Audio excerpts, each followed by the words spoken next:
buenas, ¿cómo estáis? Y bienvenidos arrancando otra semana y analizando mercado y sector financiero y la situación global del mundo. En portada tengo a Donald Trump, tengo a Mario Draghi, tengo el Game Over y tengo el logotipo de la Reserva Federal. Vamos a hablar de... bueno, voy directamente al menú, a la parrilla, para que sepáis realmente lo que voy a hablar en concreto, porque traigo títulos de algunos artículos bonitos. Y traigo también gráficos y visión de mercado muy interesante que os va a mostrar realmente cómo está el panorama. O sea, además de hacer el comentario, porque ya sabéis que esta sección de análisis semanal es como una especie de comentario de opinión, es un videoblog de opinión sobre cómo está el mercado financiero, el sector financiero a nivel global, los mercados financieros y cómo está el mundo y la economía global. Pero también en este caso vamos a meter unas cuantas pinceladas de gráficos y de pruebas que acreditan lo que vengo defendiendo desde hace mucho tiempo en este canal y que ahora empieza a confirmarse o verificarse nuestras teorías con los gráficos delante, que son lo que realmente lo prueban. Así que vamos con ello directamente y vamos a darle y traigo lo primero que nada... Ah, bueno, por supuesto, si no estás suscrito a este canal, deberías estarlo sencillamente porque te pone al día de la actualidad de los mercados cada semana y porque además, pienso yo, tratamos de dar una visión bastante más crítica de cómo funciona a nivel global el mundo. Entonces creo que esto puede ser interesante. Claves de mercado para esta semana. Primer punto, buenos resultados apoyan el mercado alcista. Segundo punto, promesas cumplidas, el dólar cae y el mercado resucita. Tanto una cosa como la otra. Los buenos resultados apoyan el mercado alcista precisamente porque las nóminas no agrícolas norteamericanas, lo que en inglés es conocido como los non-farm payrolls, han salido especialmente buenas esta última semana y paradójicamente, claro, el mercado vuelve a desarrollar un comportamiento casi esquizofrénico porque se da cuenta que la Reserva Federal aparentemente vuelve a generar mayor liquidez en el mercado interbancario de repos, como ya he comentado durante las últimas semanas.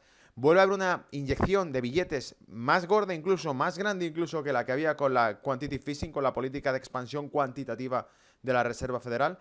Pero en este caso con lo que me encuentro es que lo paradójico es que se esté dando ese tipo de políticas monetarias de estímulo cuando los non-farm payrolls americanos muestran que, de hecho, las nóminas no agrícolas dan mucha fuerza al mercado laboral en Estados Unidos, ¿vale?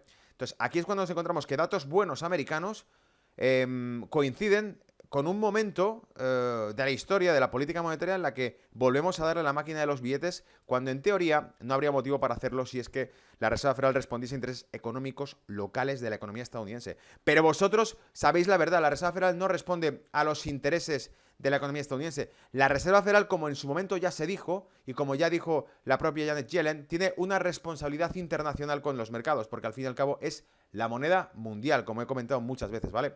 Y en cuanto a promesas cumplidas, el dólar cae y el mercado resucita. Quiero sacaros un gráfico donde os muestro cómo el índice dólar DXY, a medida que se ha ido desplomando, ha sido cuando el SP500, el mayor mercado de renta variable de acciones del mundo, el mayor mercado de equities del mundo, pega un sprint alcista justo en el mismo momento en el que el índice dólar americano, el futuro del dólar, se desploma. Luego hay una relación directa entre la caída del valor del dólar y la subida del mercado americano, cristalina y clarísima, cronológicamente muy bien coordinada, ¿vale? El siguiente, el punto 3, dice It's time to wake up. Es un artículo del Wealth Research Group en el que nos muestra realmente a qué se está refiriendo con It's time to wake up.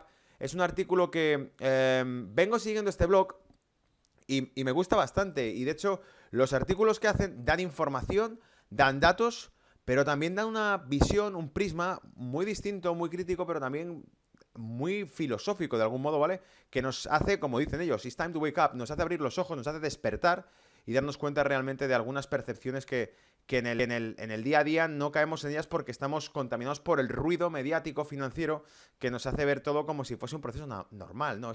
Estamos en un ciclo alcista, aquí no pasa nada, hay sobrecompra, no hay sobrecompra, se plantean muchos blogs financieros, pero aquí están las cosas que realmente tocan la fibra, ¿vale? La zona euro está preparada para rescatar a Italia si fuese necesario. Estas son declaraciones del fondo que se ha hecho de garantías europeo, donde hay más de 400.000 millones de euros preparados para posibles contingencias financieras y que, de algún modo, nos están recordando que los fantasmas de una crisis financiera dentro de Europa no están desaparecidos, puesto que esta gente está planificando en la agenda o que cuando deciden mostrar sus capacidades financieras, el primer ejemplo que cogen es el de hablar de que están preparados para ejercer rescates financieros a países de la zona euro si fuese necesario, lo cual nos está recordando que ese fantasma, ese miedo a una quiebra de estados como el de Italia o el de España que existía en 2012, no ha desaparecido. Y por último, el impeachment contra Donald Trump, porque vemos que efectivamente la semana pasada el Congreso aprobó esa ley de investigación para Donald Trump en la que pueden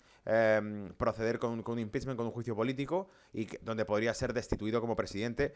Y quiero recordaros esto porque, aunque este dato parece de 100% de contenido político, en realidad fue el impeachment contra Donald Trump de 2017 cuando se sugirió esa idea, cuando realmente el valor del dólar en 2017, con subidas de tipos, con la Reserva Federal haciendo un dólar cada vez más caro, resulta que bastó que un congresista demócrata hablase del impeachment contra Trump en el Congreso para que el dólar empezase a caer justo a partir de ese momento, ¿vale? Por lo tanto hay una relación.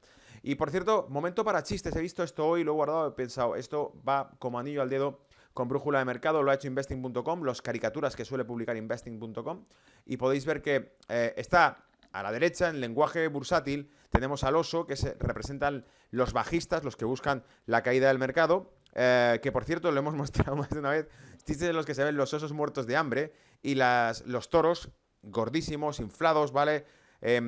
Ciclados por completo, bien alimentados, con buena carne y buena grasa, porque nos está mostrando que el mercado alcista no ha terminado, o sea que el mercado alcista lleva desde 2009 subiendo, subiendo y subiendo, pese a viento y marea, pese a que todo lo que pueda caerle encima de la economía global es constantemente alimentado con una, como he llamado, una demanda ilimitada de activos alimentada por los bancos centrales, ¿vale?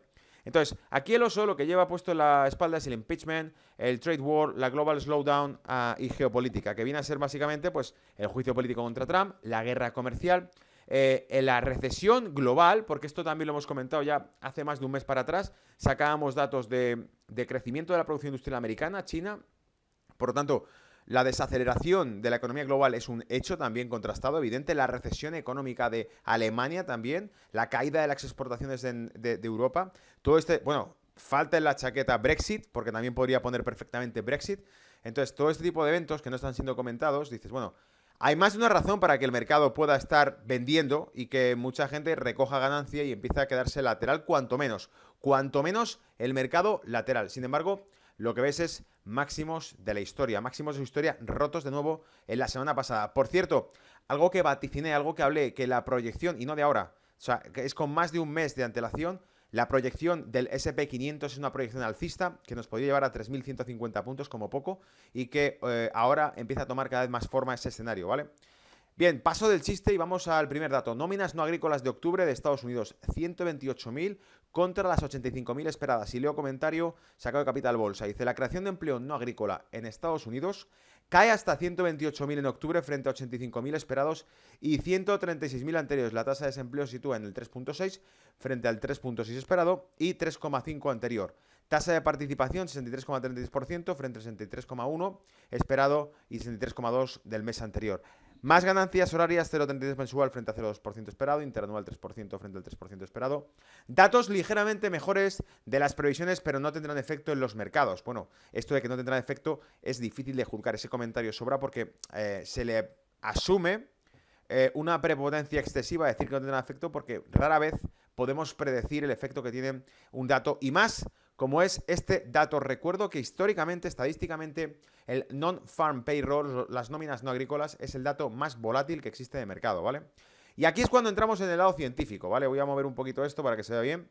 Pero pone el dólar cayendo, ¿vale? El dólar cayendo y el mercado, ahí lo tenéis, fijaos, tenemos por un lado el S&P 500 y por el otro lado lo que tenemos es el índice dólar. Fijaos el contraste que hay, ¿vale? Voy a sacar la pizarra para que se vea bien esto. Podéis ver perfectamente que a medida que el S&P rompe esta zona y empieza a tener un tramo alcista súper claro, ocurre el 9 de octubre. El 9 de octubre el S&P empieza a hacer un tramo alcista, parada técnica y continúa con el tramo alcista, ¿vale? Clarísimo. ¿Cuándo se produce el tobogán del dólar, del valor del dólar? Esto es el índice dólar, el DXY. Esto mide el valor del dólar contra el resto de monedas del mundo, contra el franco suizo, contra la libra, contra el yen, contra el propio euro. Luego, este índice muestra la fortaleza que tiene el dólar contra el resto de monedas del mundo. Bueno, pues resulta que el 9 de octubre protagoniza un tobogán, hace una parada técnica y luego continúa con el tobogán. ¿Se parece o no se parece a esa subida? Parada técnica y continuamos subiendo. Evidentemente, la caída del dólar es lo que está estimulando la subida del mercado americano. El sueño de Donald Trump se ha hecho realidad. El sueño de un dólar barato que permitiese a los mercados seguir subiendo se ha hecho realidad. Los activos norteamericanos se demandan más, aumenta la compra de acciones americanas cuando su dólar está cada vez más barato. Y es ahí donde está entrando inversión. Es ahí donde están entrando fondos de inversión, donde están entrando bancos y donde está entrando lo que se llama manos fuertes. La compra de activos en un mercado respaldado por una demanda ilimitada llamada quantitative easing. Si hace falta liquidez, la fabricamos. La semana pasada en Intereconomía comentábamos que Alan Greenspan, en una entrevista de televisión, dijo que si en algún momento no se podían pagar las deudas, siempre se podían imprimir más billetes. Hoy voy a leer una serie de comentarios donde muestran que las propias autoridades de la Unión Europea han dicho algo muy parecido hoy. Eso lo dijo Greenspan en los 80 aproximadamente. Esto lo dicen hoy las autoridades europeas en la segunda década prácticamente del siglo XXI. Vuelven a repetir algo que se dijo en los 80 por parte del presidente de la Reserva Federal, ¿vale?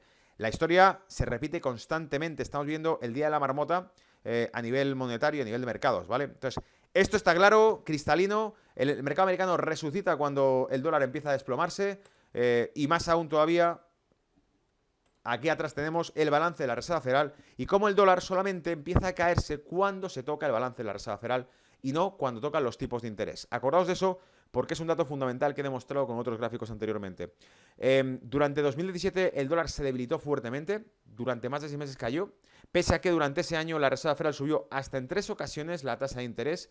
Ahora ocurre lo contrario, la Reserva Federal baja la tasa de interés, el dólar ha estado lateral, hasta que finalmente la Reserva Federal empezó a inyectar dinero, billetes en el mercado interbancario, y es entonces cuando el dólar, el índice dólar se desploma y vemos que realmente el mercado americano empieza a subir, ¿vale? El valor del dólar solamente reacciona a la oferta o a la demanda real de dólares en el mercado internacional y no a la tasa de interés, ¿vale? Y aquí viene el primer artículo que quiero citar con vosotros hoy. It's time to wake up, be ferocious. Es hora de despertar, sé feroz, ¿vale? Y dice... Es hora de despertar.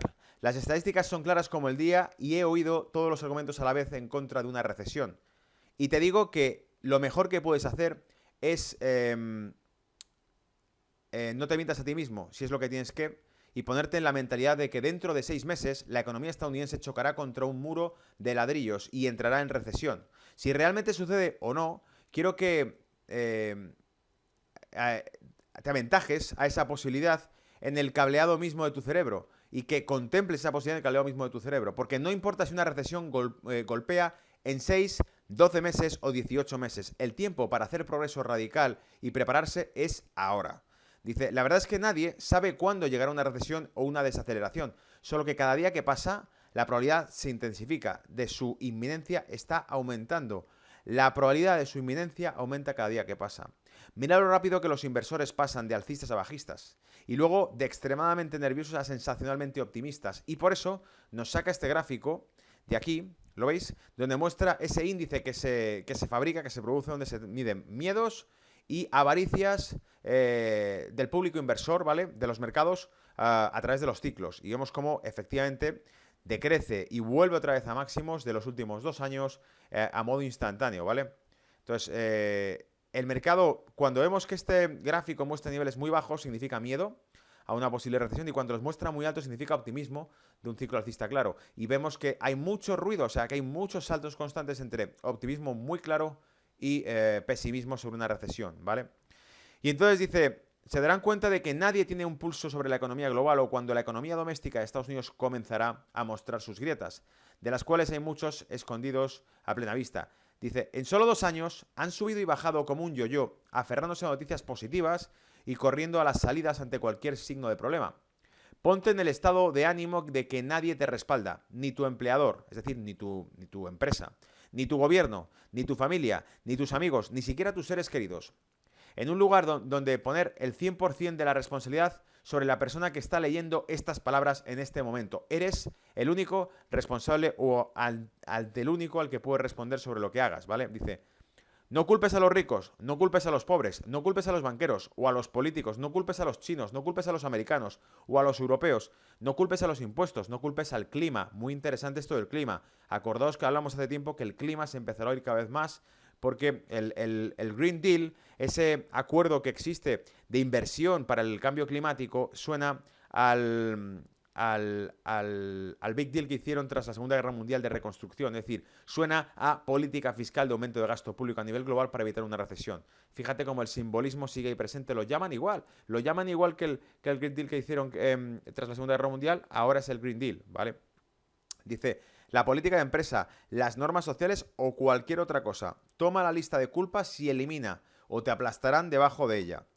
Y dice, usted no puede tener ningún lugar para esos pensamientos cuando su mente debe estar ocupada en una sola cosa. ¿Cómo crush it? Es decir, cómo sacarle partido, cómo sacarle ventaja a esta situación, ¿vale? Cómo vencerla, ¿vale? Cómo vencer al sistema, dice. Al final del día hay cero almuerzo gratis, incluso si no se ve de esa manera temporalmente. Es decir, siempre va a haber una oportunidad, incluso cuando temporalmente parezca que no está ahí la oportunidad. Si los académicos te han convencido de que esta locura no importa y que Washington y todos estos otros gobiernos pueden seguir gastando demasiado indefinidamente, quítate ese pensamiento desagradable de la cabeza. Todos pagaremos por esta locura, rica o pobre, americana o no. La historia de la raza humana es una historia de dolor inmenso, seguida de iluminación. La experiencia humana está llena de traumas más horribles posteriormente corregidos y reconocidos, como si fueran los más obvios para predecir y evitar en primer lugar. Cero tasas de interés o no, las economías pasan por recesiones. No se deje engañar o creer lo contrario. El empeñado de la curva de rendimientos, es decir, la tendencia de la curva de tipos, no es lie, no te está mintiendo. El reloj está corriendo. Es decir, el aplanamiento de la curva de tipos, que empecé a hablar de esto hace 2 años, cuando hablábamos de que la curva de tipos de Italia estaba errada, era errónea, y finalmente pegó un latigazo que nos mostró cuál era su forma real, acordaos de eso. Del mismo modo, la curva de tipos de Estados Unidos, que también hace 2 años empezamos a comentar cómo año tras año ha pasado de tener esta inclinación a ir volviéndose cada vez más plana. Se dice que un país se va a la quiebra cuando su curva de tipos se invierte por completo. Cuando en el corto plazo le cuesta más la financiación que en el largo plazo, quiere decir que no tienen confianza de que pueda pagar sus facturas, ¿vale? Los mayores beneficiados del mercado o los mayores beneficios del mercado ocurren justo antes de las recesiones, a medida que la burbuja se calienta hasta que se derriten las temperaturas, y espero que no lo veamos sucediendo ahora mismo, ¿vale? También sé que mientras que muchos odian los inviernos fríos, el oro crece explosivamente en el peor de los momentos. Luego aquí nos hace una alusión el autor de este artículo, de Wealth Research Group, a que realmente el oro es el único activo que podríamos tener confianza en que pase lo que pase, si esto entra en un mercado bastante complicado, o si finalmente esto acaba reventando, el oro sería un mercado que siempre conseguiría ir un paso por delante, ¿vale? O sacar ventaja de esa situación. Esta semana estoy comprando 2.500 onzas de águilas de plata físicas y estaré preparado para cualquier cosa. Se refiere a los dólares de plata, ¿vale? Es una forma de hablar. Pero está hablando que está invirtiendo en plata precisamente por eso. Y después de esta noticia, donde como veis la franqueza brilla por su presencia, porque está ahí o porque el tipo habla directamente de cómo cree que está el panorama, de cómo sacar ventaja a ese mercado, vamos a hacer otra donde hablamos de cómo este artículo habla de que la zona euro estaría equipada para salvar a las grandes economías si fuese necesario, ¿vale? Dice, el mecanismo europeo de estabilidad, el fondo de rescate de la zona euro, tendría suficiente potencia de fuego para salvar grandes economías si fuera necesario, incluida Italia, dijo el martes el jefe, 29 de octubre, del fondo Klaus Regling. El alto nivel de deuda pública y bajo crecimiento de Italia representa un problema grave, respondió Regling cuando se le preguntó si el MEDE, este organismo, tendría recursos para rescatar al país. La deuda pública italiana alcanzó alrededor del 138% de su PIB. No es nada, teniendo en cuenta que la de Estados Unidos prácticamente alcanza el 200%, y eso sobre el papel en cifras oficiales. Cuando tenemos en cuenta la deuda del crédito o la deuda privada, las cifras se vuelven un poquito más siniestras, ¿vale? Dice, bueno, según estimaciones de Bloomberg, y su economía ha crecido alrededor de la mitad de promedio de la zona en los últimos 25 años. Hace 2 semanas hablábamos de cuál era el ratio de velocidad de crecimiento de la deuda americana frente al ratio de velocidad de crecimiento de su economía.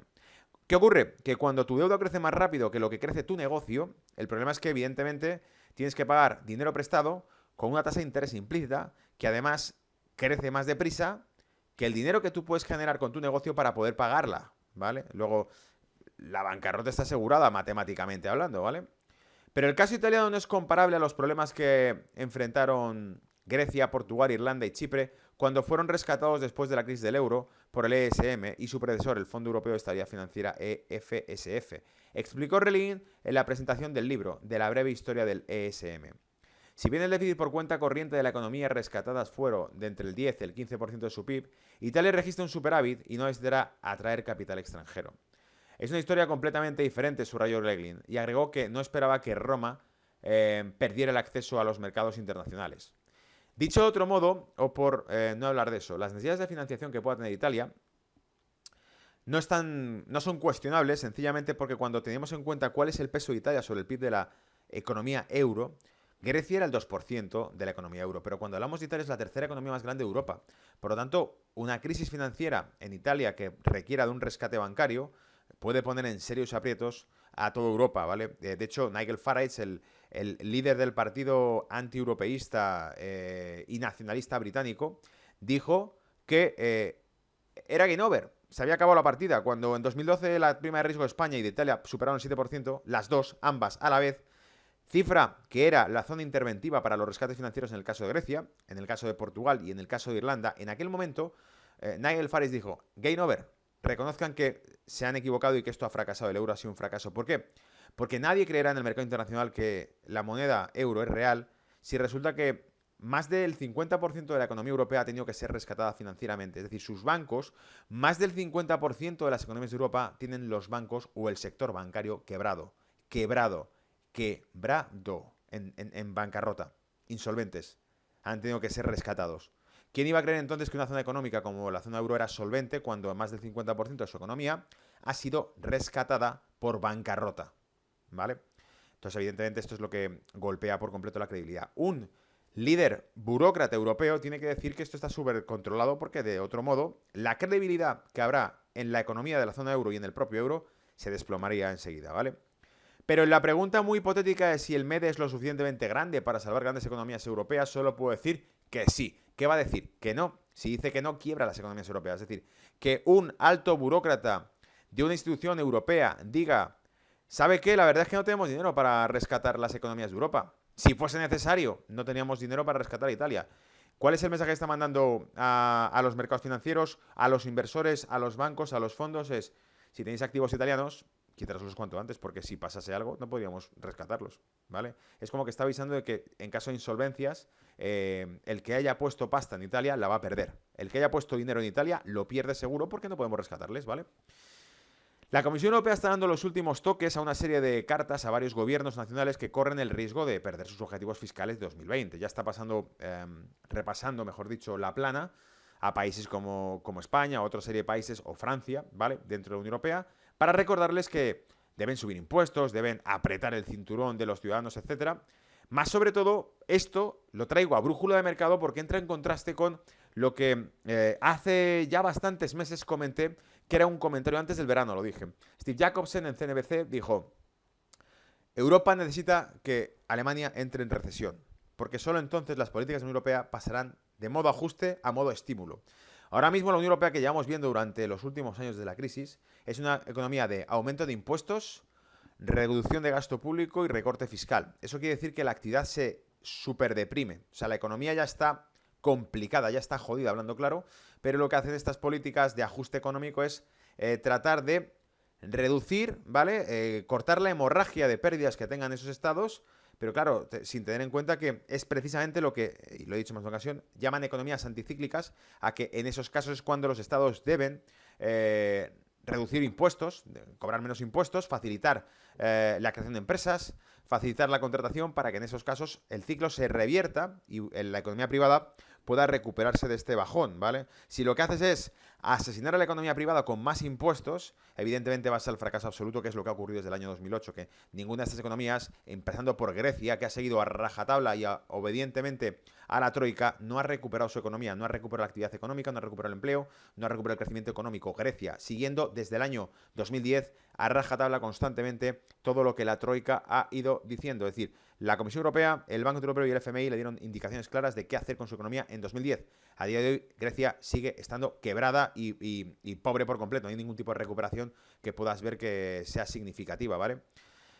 Dice, actualmente el mecanismo tiene 410.000 millones de euros disponibles para prestar en condiciones favorables a los socios de la eurozona. Además, podría proporcionar financiación ilimitada a través de programas de transacciones monetarias completas junto con el BCE. el financiamiento no es realmente un problema si piensas en una gran crisis. Y dice, por favor aquí, el financiamiento no es realmente un problema si piensas en una gran crisis. Puntos suspensivos, nunca nos quedaremos sin dinero, explicó Regling. Eso es lo que Alan Greenspan dijo en los 80 de si no tuviésemos dinero para pagar la deuda, siempre podríamos fabricar más. Entonces, y 30 años después ahora, ¿vale? O sea, no ha cambiado nada. El día de la marmota, estamos viendo una y otra vez los mismos argumentos dichos por los mismos burócratas. El que era presidente del Banco Central de Estados Unidos, la Reserva Federal, dijo hace más de 30 años lo mismo que dice un responsable burócrata de un organismo de financiación europeo, gemelo o hermano mellizo, ¿vale? Agregado a la pata del Banco Central Europeo, ¿vale? Tras meses de disputas entre Bruselas y Roma, el nuevo gobierno italiano pro-europeo está dispuesto a seguir las recomendaciones de la Comisión Europea para reducir su deuda pública. Leo esto muy rápido. ¿Y por qué? Porque la disputa surgió con Movimiento 5 Estrellas, un partido nacionalista italiano que pisoteó los presupuestos de la Unión Europea y que dijo que era hora de recuperar la economía europea. Se les acusó de traicionar los pactos con la Unión Europea, etcétera, etcétera. Y aquí en este canal, en Brujo de Mercado, sacamos algo muy interesante, un discurso que dio Salvini, el líder del partido Liga Norte de Italia y miembro de la coalición de gobierno de Italia, que dijo algo así como los traidores son ellos. Es decir, dijo, los ideales europeos de Margaret Thatcher, de Gaulle y de otras grandes personalidades de la historia de Europa, que eran los grandes estadistas, los líderes de diferentes estados de Europa, son los que gestaron la unidad de Europa.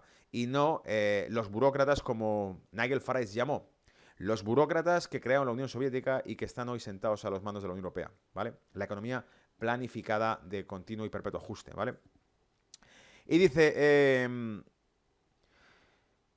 pero los ajustes solicitados por el Ejecutivo de la Unión Europea están poniendo a la frágil coalición en una situación difícil. Claro, ¿por qué? Porque la gente no lo quiere. De hecho, os recuerdo que en las elecciones europeas, el partido que más votos sacó aparentemente fue Liga Norte. Y la única manera en que han hecho que Liga Norte salga es cuando Liga Norte abandonó la coalición de gobierno y dijo que era hora de elecciones generales. ¿Qué hizo?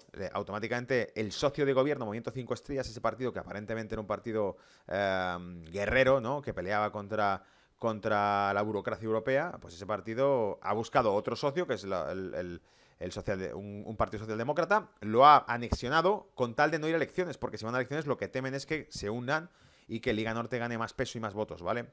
Por tanto, es como, no preguntes a los italianos, tira para adelante con una coalición de gobierno. Esto es lo que ha pasado realmente. Esta interpretación que estoy dando es algo que ya comentamos con los datos sobre la mesa en su momento en Brújula de Mercado, sacando los resultados de las elecciones europeas, ¿vale? Además, fue un patrón que se reflejó en todo, porque Francia también tuvo la mayor o una fuerza de voto muy potente, el partido de Adelante, creo que es el de Le Pen, que era el Frente Nacional francés antiguamente. En Italia, Liga Norte también mucha intención de voto. En Inglaterra, UKIP también, Partido Nacionalista Antieuropeo, con mucha intención de voto, el partido del Brexit lo llaman.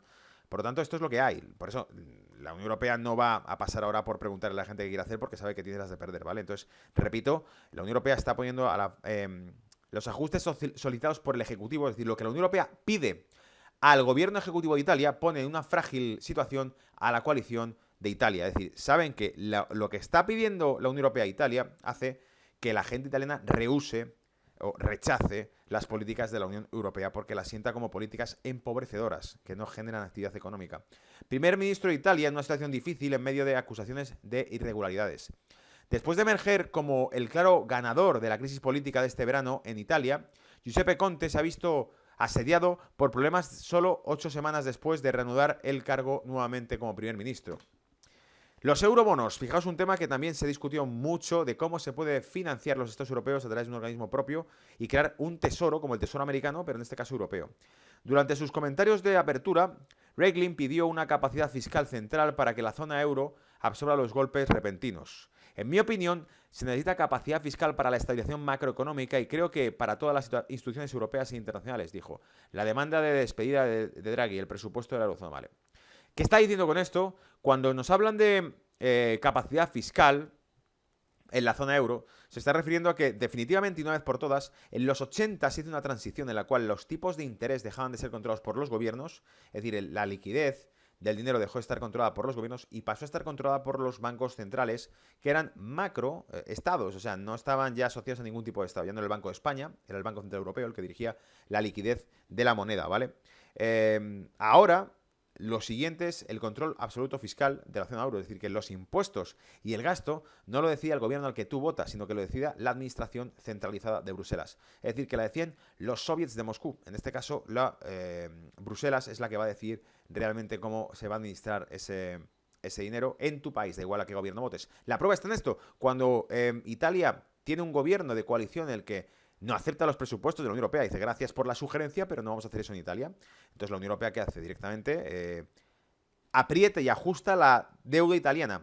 Automáticamente, cuando el gobierno italiano se rebela contra los presupuestos europeos y plantea otros presupuestos y no acepta los presupuestos europeos, automáticamente la prima de riesgo de Italia se dispara porque sencillamente los burócratas cierran el grifo y dejan de comprar en el BCE, dan orden de no comprar bono italiano, o mejor dicho, de vender los que han comprado desde el año 2012, que tienen una carga masiva. El balance del Banco Central Europeo está lleno de activos españoles, italianos y otros tantos más. Y dicen, bueno, fácil, si esta gente se revela, vende sus bonos, vende sus activos y vas a ver tú cómo empieza a sentir el dolor y el miedo en la bolsa italiana, ¿vale? Y fue así, tal como lo cuento, fue así, ¿vale? Ni más ni menos. Bueno, ¿qué más cosas? A ver, dice... el presidente saliente del Banco Central Europeo, Mario Draghi, destacó en su conferencia de prensa de despedida del jueves, 24 de octubre, que un verdadero presupuesto de la zona euro, de la eurozona, con un tamaño adecuado, sería el problema número uno para solucionar en la zona euro. ¿Vale? Es decir, que se cree un presupuesto europeo. Argumentó que la propuesta controvertida, con la oposición de los Países Bajos y otros, podría diseñarse sin crear transferencias fiscales adicionales. Pero fue un paso más allá al decir que la región debería comenzar a pensar en un activo europeo seguro. Es decir, que se construya una agencia tributaria única en la zona euro, ¿vale? Que controlen nuestro dinero solamente un organismo. Emitir eurobonos sigue siendo un tema más controvertido.